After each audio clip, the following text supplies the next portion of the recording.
Hello again, my friends from NUSKIN. Thank you for joining me here at NUSKIN Live Virtual Expo. For those of you who caught my first video, you'll know that I talked about how our brain orients us towards what we're familiar and comfortable, what we're used to doing, and it doesn't like it when we try to do new unknown things. But being innovative, though, is about overriding this natural instinct and allowing our curiosity to come out and challenge ourselves. So I want to talk about the process of being innovative by focusing not on just using a latest technology or changing for the sake of changing, but on solving problems that our clients face in a way that no one else is doing, and using repetition to keep trying different ideas until good ones emerge. And being comfortable that most of our ideas may fail before we can finally discover the breakthrough ones. So you might recall, right, that I had to build an airline from scratch in 2007. And one of the reasons AirAsia X had to be created as a separate airline is because AirAsia did not believe in the viability of going long haul, right? They had been a successful low-cost carrier in Southeast Asia, and once they became successful, they became unwilling to challenge what made them successful in the past, right? So we want to keep doing what has made us successful in the past. And even the Singapore Airlines CEO in 2007, when he heard this crazy idea of building a long-haul low-cost airline, he dismissed it, right? He said it wouldn't work, right? So let's use one example about challenging common beliefs, right? So normally, a low-cost airline, when they think about seats and passengers, right? Some of you may recall, if you were traveling back in 2007, that low-cost carriers did not have seat assignments, right? There were no seat numbers on your boarding pass, right? You had to rush on board and grab whatever seats were available. Why? Because they believed then, right? This made passengers board faster, right? That was how the giants in the low-cost airline model operated. Southwest Airlines in the US, EasyJet and Ryanair in Europe, and AirAsia, Tiger, Cebu Pacific all operated that way, right? And the way AirAsia, for example, made extra money was to charge passengers who wanted to be first in line to board with a service called express boarding, right? So, but if you did not want to pay, you're going to have to be boarding later. So when I started AirAsia X, I felt this wasn't the best customer experience, especially on a long-haul airline, right? Someone like me, for example, I've got a small bladder. I really always want to prefer the aisle seat so that I have good access to the lavatory. Some other people may prefer the window seat so that they can rest against it and also look at the nice views, while other people may want to make sure that the family of four is always sitting together. Or some, they may even want to make sure that mother-in-law is at least 7 rows behind. So we introduced seat assignments, where you can choose your seat if you're willing to pay a small fee. But even if you did not want to pay, you'll still get a seat assignment when you check in, so that the boarding process is more civilized and everyone has a seat waiting for them. Now, we implemented this when we launched in 2007, but it took AirAsia 2 years before they too eventually adopted it in 2009. Because once you're used to doing something one way, it becomes very hard to change, even when you can clearly see the benefits of a better customer experience and more revenue. EasyJet studied us and only changed in 2012, and Ryanair followed later in 2013. So can you see why it's hard for us to change the way we approach work if we're so used to doing things only one way? Now, even after we launched seat assignments, we still had 50% of our passengers unwilling to pay for seat assignments. So how do we come up with ideas to keep innovating, right? We don't believe in asking customers what they want through focus group interviews, because customers may not tell you about things that they've never experienced before. Instead, I believe in observing our customers and finding pain points that they may not be consciously aware of. For example, what's the first thing that you do when you sit in your assigned seat? I bet most of you are going to start to think, Will someone come and sit next to me? And if it does, well, am I going to be lucky enough to find a row of empty seats so that I can have the whole row to myself? And of course, if that happened, jackpot, you're going to be so happy on that flight.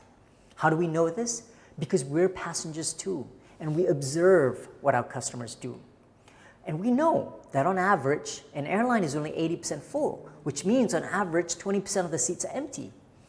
But we don't know beforehand which flights will have those extra empty seats and which flights are going to be sold out from last-minute buyers. Because if we try to pre-sell a row or an extra seat, we could be losing revenue from people wanting to buy seats at the last minute, and usually those are much higher fares. So we came up with the idea of selling an empty seat option, something no airline had done before. We offered our customers the chance to get 3 seats in a row, but not a guarantee, by paying a small fee up front, which is dynamically priced based on expected demand, whether it's $20, $30, or $40, for example. And on the day that you check in, if there are extra seats available on that flight, we'll put on your boarding pass 27A, B, C, so that you can confidently walk on the plane knowing that you're going to have a whole row of seats waiting for you. But if on that day, all the seats are sold in the last minute at high prices, when you check in, we say, "Oh, I'm sorry, your empty seat option is not available today," we refund you back that option price. So the customer doesn't lose when there's no extra seat, but gains a lot of value at an affordable price, 80% of the time, right? And that revenue goes straight to the bottom line for us because there's no cost. Those seats would have flown empty anyway. And no airline in the world had thought about this before. Usually, airlines tend to just benchmark and look at what other airlines do. But we focus on coming out with new ideas based on the problems that our customers face instead. Now, we didn't stop there, right? We kept thinking, what are the problems that customers have when it comes to airline seats? Because there were still people who were unwilling to pay for seat assignments or empty seat options. Another idea was to address the problem of passengers being worried that there might be a screaming baby or toddler sitting near them, especially on a long-haul flight late at night. What if we could guarantee that if you paid to choose a seat in one section of the plane, there would be no kids around you? We created the world's first quiet zone where no children under 12 were allowed in this front section of economy seats. Even CNN and New York Times wrote about it, but the headlines were, "AirAsia X discriminates against families with young children." But actually the parents appreciated it, because even though now they have to sit at the back sections, if anybody gives them that disapproving look, if their child throws a tantrum, they can just say, "Don't complain, should have sat in the quiet zone."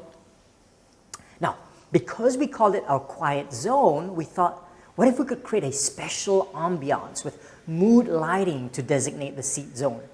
And so we asked our engineers, and they dutifully got 3 quotations from aircraft lighting specialists. But each was $75,000, $87,000, $112,000 per aircraft. The latest LED technology that can change colors from red, orange, blue, green, purple, time with sunrise, time with sunset. Wonderful. But being calculative, we realized that it didn't make economic sense because our seat assignment fees were low and we couldn't sell enough upgrades to justify that capital investment. But ours was a culture where we shared a challenge openly across the whole organization. And the technicians, they heard about this, right? And they came up to me and they said, "Hey boss, we have an idea. We go to hardware store and we buy colored wrapping paper and we wrap the fluorescent bulbs. And so we created this calming blue effect for just a few dollars." Now, I have to clarify, because it's not a straightforward process, because the airline industry, everything is highly regulated. You need Civil Aviation Authority approval just to put a sticker in the toilet. So we had to pass multiple tests, including a burn test to make sure that the colored wrapping was not flammable. We had to pass a brightness test because if there was an emergency, there's not enough time for the flight attendants to unwrap the light bulbs. And after several modifications, we secured full certification to deploy it. See, sometimes innovation need not be high technology or costly. It can come from basic ideas provided we're willing to challenge conventional thinking. Now, while I share with you the successes, I also want to share with you the many failures.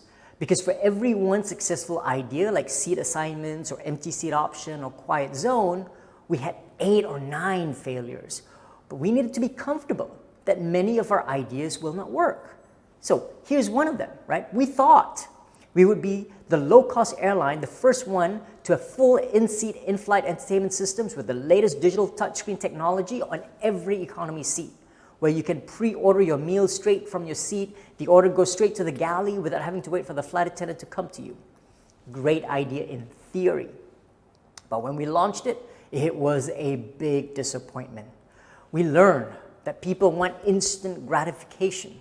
Like when they order something, they want it now. They didn't want to wait 20 or 30 minutes for the food to come. But for the flight attendants, it became a mess. Because instead of going with their trolleys down the aisle, serving people one row at a time, now the orders were coming at different times, right? Row 13 wants chicken rice. Then I got to go to row 32 who wants a Coke, and row 24 wants a hamburger. It drove them mad. Now, the other reason we installed these systems was because we thought, hey, maybe we could get people to pay a small fee to watch movies. But turns out, many people refused to pay. And Hollywood studios don't trust airlines to declare how many people watch which movies. They charge us a royalty fee for every single movie title, times every flight, times every plane, right? So we start with this huge fixed cost, and we couldn't find enough ways to generate enough take-up. Because our Asian customers, they would rather stare at that screen, you know, where the plane goes around the globe for 8 hours instead of just paying $10 to watch movies. So we decided to scrap the whole system. It was a $12 million write-off, but no one was fired. We didn't waste time or energy to blame each other.